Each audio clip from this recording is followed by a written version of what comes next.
In September of 2013, the annual South Dakota Festival of Books convened for 3 days in Deadwood, South Dakota. Among the highlights of this year's festival was the presence of several South Dakota and regional mystery writers who set their fiction in the West.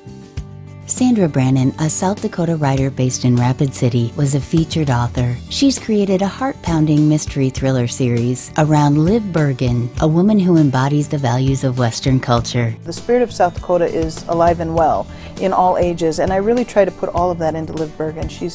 Yes, she's a miner, but she's also feminine, and she's also polite, and that's really rare in some of the writings I've seen. Sandra Brannon has a unique relationship with a network of book clubs that help her finalize her stories. The dialogue between the early readers and Brannon is a litmus test for how her audience will respond to her finished work.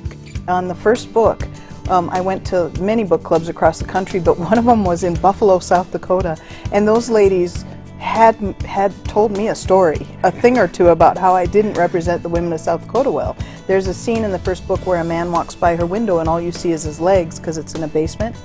And they said, you know, if you were a true South Dakotan character, you would have taken your gun and went and I thought, you know, I had the character just fall back to sleep. And they said, that's not how South Dakotans handle it.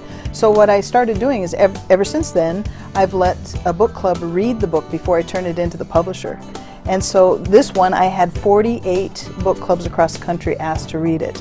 So I'm having fun with that, and they're very frank about, I don't like this, fix it, and they do a great job. They actually say, I don't like this plot point, or Liv Bergen wouldn't have done that, she wouldn't have said that, which I think is funny. They own her, and I love that. They own her more than I do.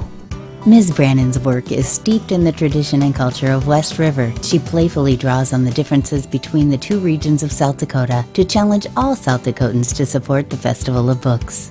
We kind of compete with the East River, you know, so we're trying to raise a lot of money for South Dakota Humanities through the Festival of Books, and of course the Festival of Books is always about raising literacy awareness and attention to the arts of all forms, so we have fun with it out here.